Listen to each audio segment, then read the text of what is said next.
এই মিটার সম্বন্ধে অনেকে আমরা মনে করি মিটারের যে ব্যবহার, হয়তো অনেকে মনে করে যে আমাকে 1-2 দিনে দেখিয়ে দিলে মিটারের ব্যবহারটা পেরে নেব। অনেকে কি মনে করে যে মিটারের মুডগুলা কোন মুডে শর্ট চেক করে, কোন মুডে রিডিং চেক করে, কোন মুডে ভোল্টেজ চেক করে, আমাকে এই কয়েকটা বিষয় দেখিয়ে দিলি আমি পেরে যাব, আমি ভালো টেকনিশিয়ান হয়ে গেলাম। আসলে বিষয় কিন্তু এটা না।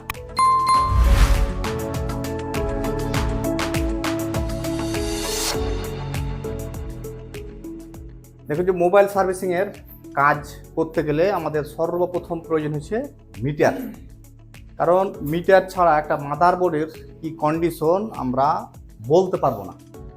অনেক সময় দেখে অনেক ধরনের টুলস আছে, অনেক ধরনের টুলস ব্যবহার করে, কেউ পাওয়ার সাপ্লাই ব্যবহার করে, কেউ চোখে দেখে, কেউ অনেক ধরনের অনেক টুলস আছে চেক করার, যেগুলা ব্যবহার করার মাধ্যমে কিছুটা মনে করেন যে আইডিয়া করা যায় যে মাদারবোর্ড আমাদের এই রিলেটেড প্রবলেম বা এই বিষয়।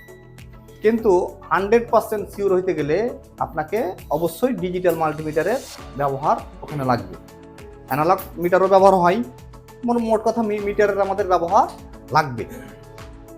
কারণ আপনি যখন একটা অনেক সময় পাওয়ার সাপ্লাই ব্যবহার করলেন বা আর অন্যান্য অনেক টুলস আছে এরকম ধরনের ব্যবহার করলেন, হয়তো অনেক সময় অটো শর্ট দেখেছি, আবার অনেক সময় অন হয়েছে না, হয়তো অনেক সময় অনেকের আছে পাওয়ার সাপ্লাই 1, 2, 5 মিটার দাঁড়িয়ে থেকে গিয়েছে বা আপ ডাউন করছে।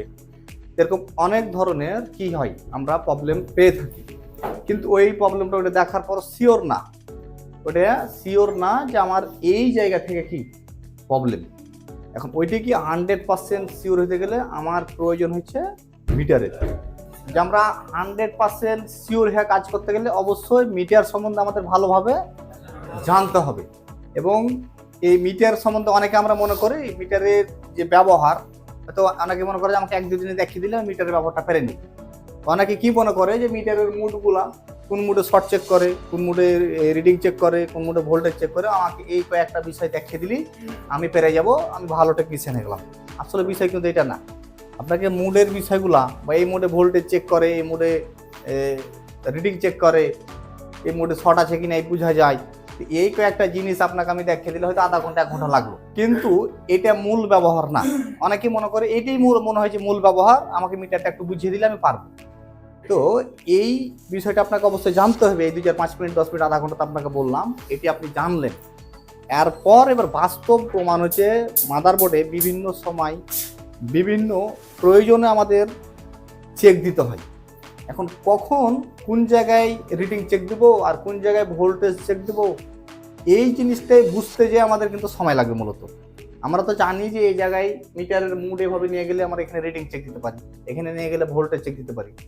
এখন কাজে একটা প্রবলেম আসার পর, এখন আমার কাছে এই প্রবলেম এসছে চার্জ হয় না, আমার কাছে একটা প্রবলেম এসছে চালু হয়নি, এখন এই মোবাইল ফোনের রিডিং চেক দিতে হয় না ভোল্টেজ চেক দিতে হয়, এই যে জিনিসটা এখন কি করতে হবে এবং কোন মুডে আমাদের চেক দিলে আমরা সহজে বুঝতে পারবো, এই বিষয়টা বোঝাটাই হচ্ছে মূলত আমাদের মিটারের আসল ব্যবহার।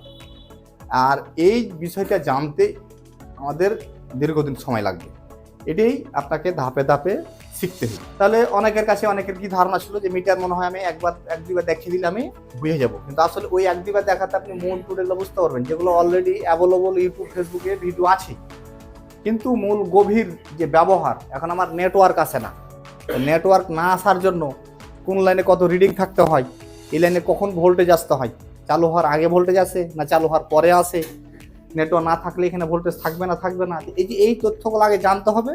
জানার পরই আপনাকে আবার মিটারের মাধ্যমে শিওর হইতে হবে যে আমি তো অলরেডি এইগুলো জানি যে আমার এই জায়গায় এত ভোল্টেজ থাকে, এই লাইনে এত রিডিং থাকে, এটা আছে কি না আমি দেখি। যদি এই লাইনে রিডিং আর ভোল্টেজ না থাকে তাহলে আমার নেটওয়ার্ক আসবে না।